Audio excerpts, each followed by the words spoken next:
So in this video, I'm going to give you guys 3 tips that are going to help you on the road to getting epic photos.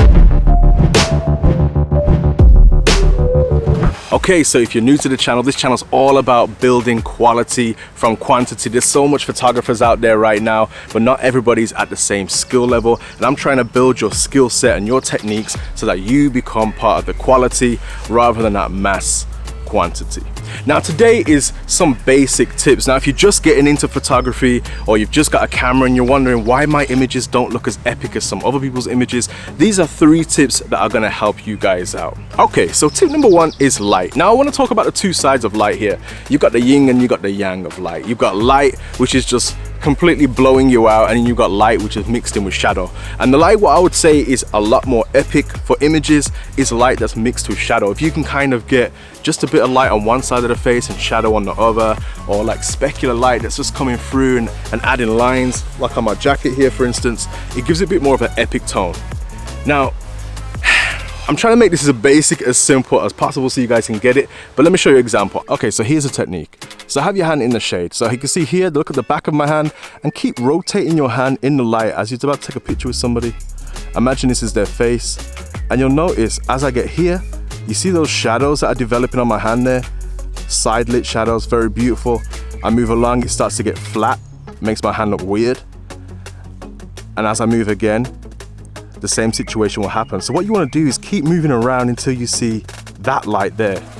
That light, place your subject right there and they will look the best they can look. Okay, so you've conquered light and now you understand how to work with it in a basic sense. Let's move on to tip number 2. Now tip number 2 is motion. Now if you can control motion in an image, you'll make the big difference between a flat, boring image and a super epic image. Now I can give you some examples of that. Now I went away on holiday recently and we took some snaps out there, and I'm going to show you some shots that I did with a car. Now all these shots were shot static, but when you add motion to those shots, they look a lot more dramatic. Take a look at this. So I got this one image here of this Porsche and the same image again but with some motion.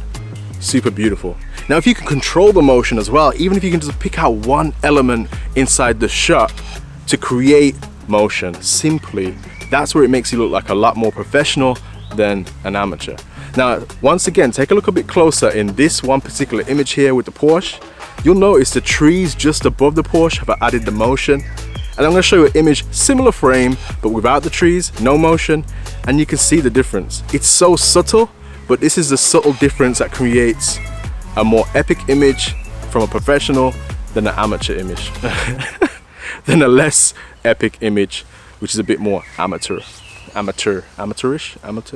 I don't know. Tip number 3 is all about depth of field. Now if you don't know what depth of field is, it's what people refer to as bokeh. It's also what people refer to as having a blurry background.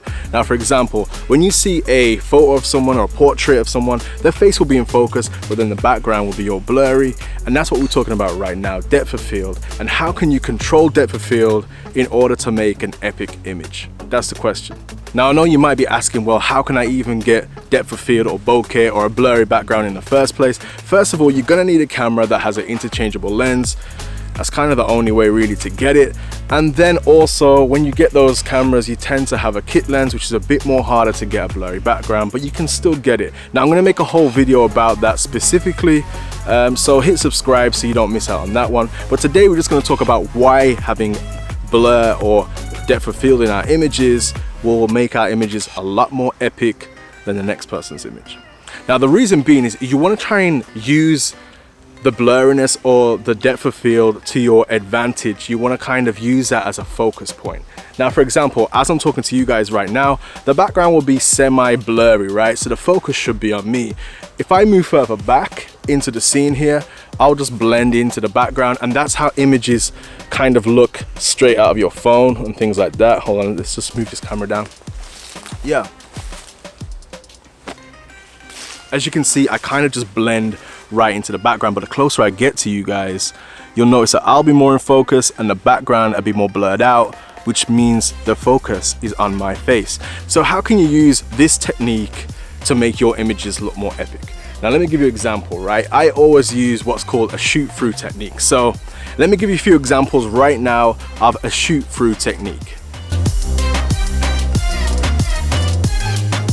Now you'll notice in these images that I've selected a certain section of the image that I want to be in a shallow depth of field, that I want to be blurred out. Now the point is not to have everything blurry. I think this is kind of a big giveaway that, you know, you're trying too hard.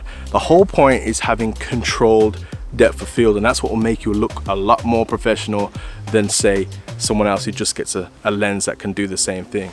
So what I've done here in this particular example here, you'll notice I've shot lower so that the grass is creating the shoot through effect, and then as you're shooting through the grass, it's giving it a whole depth, a shallow depth of field, it's blurring it all out, and it's focusing us on the subject that's in front of us. Now in this particular image, I'm pretty happy because I feel like I got all three elements, not very obviously, but subtly done. So I've got the light in the clouds here, the dramatic light looking onto the mountains. I've got the slight motion in our arms, and then I've got the depth of field, which is focusing us in to the subject. So here's one more way to advance this particular technique, right? This is a bit of a cheat that a lot of people use. Say if I'm trying to take an image of myself right now, talking to you on camera, what a lot of people will do is they'll run along and they'll steal some, let me just show you 1 second.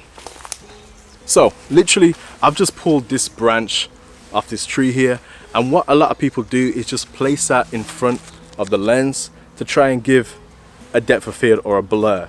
Now this works particularly well when you're doing kind of landscape images, when you're trying to take a picture of, like, say, a house or a hut or a cabin in the distance. What you want to do is just place this in front of the lens, and it gives it kind of a mysterious, like you're within the forest getting a shot, and that just makes things look a lot more epic. Another way to do it is have your subject further away on your focus, and then get them to place their hands or something in front or going through just like this, and you can kind of create that depth. And I'm using a kit lens, so you don't need a special lens to do it. You can do it with your kit lens. It just doesn't work as well as having a higher focal length lens. So yeah, that's my third tip. So here are the 3 tips all over again. Tip number 1, light. You want to control your light.